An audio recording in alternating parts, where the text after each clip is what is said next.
Le podcast mensuel d'Atesia, c'est le top 10 des news les plus consultées sur Atesia Intelligence. Pour écouter votre veille réglementaire condensée dans un flash info, installez-vous bien confortablement, c'est parti! Bienvenue dans ce nouveau podcast dans lequel nous allons aborder le lancement de la phase pilote e-Notice par la NSM et la publication de la liste essentielle des médicaments par le ministère de la Santé. Donc concernant la publication de la liste des médicaments essentiels, donc pour rappel, en février 2024, une feuille de route a été publiée pour assurer la disponibilité des médicaments jusqu'en 2027. Et en juin 2024, une liste de médicaments essentiels a été mise à jour pour lutter efficacement contre les pénuries. Donc l'objectif principal est de garantir qu'au moins un médicament essentiel soit disponible pour chaque classe de médicaments et pour chaque pathologie. La liste a été élaborée grâce à l'expertise de la Société française d'anesthésie-réanimation et s'est concentrée d'abord sur les grands organes comme le cœur, le rein et le cerveau avant de s'étendre aux autres spécialités médicales. La criticité médicale, comme en infectiologie et en anesthésie-réanimation, a été un critère déterminant. Donc la liste reprend le travail des praticiens, les contributions de certaines instances spécialisées et d'associations de patients, mais inclut également les médicaments inscrits dans les plans de santé publics du ministère, notamment avec la conservation des molécules critiques. Donc seules les molécules avec une criticité supérieure ou égale à 12 ou un score de gravité de rupture de 4 ont été retenus. Il y a également l'exclusion des molécules non cotées, donc les propositions sans cotation de criticité des conseils nationaux professionnels qui ont été exclues. L'analyse du service médical rendu a également été faite puisque les molécules avec un SMR insuffisant, faible ou modéré ont été éliminées. Les molécules non disponibles sur le marché français en 2024 ont également été retirées de la liste. Et certaines molécules sans SMR mais avec un agrément pour les collectivités ont été maintenues. Enfin, les molécules nécessaires au plan de santé publique ont été ajoutées. Donc l'État va prioriser les moyens pour prévenir les pénuries de médicaments en se basant sur cette liste. Les mesures incluent un suivi renforcé des capacités d'approvisionnement, l'analyse des pratiques de prescription et la mise en œuvre de solutions correctrices. Des opérations de relocalisation de la production seront également envisagées.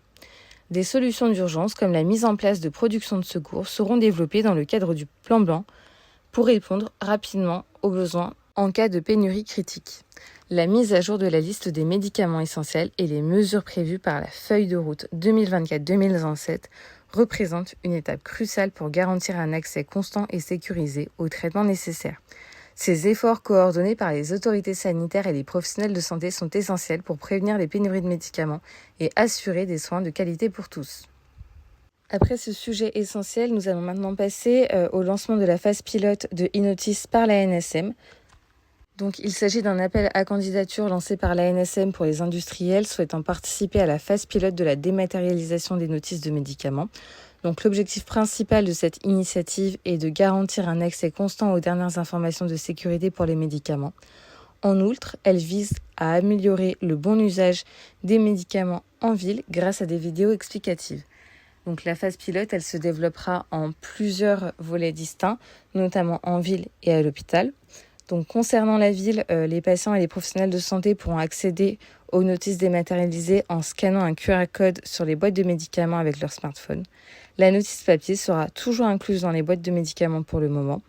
Et pour une sélection de médicaments, des vidéos explicatives non publicitaires seront disponibles pour promouvoir le bon usage, validées par la NSM. Concernant l'hôpital, la notice papier sera complètement supprimée pour certains médicaments, à l'exception des médicaments rétrocédables et ceux en accès précoce ou compassionnel, et aucune apposition du QR code sur les boîtes n'est prévue. Les laboratoires participants devront apposer des QR codes sur les boîtes de médicaments et produire des vidéos pour le bon usage des médicaments.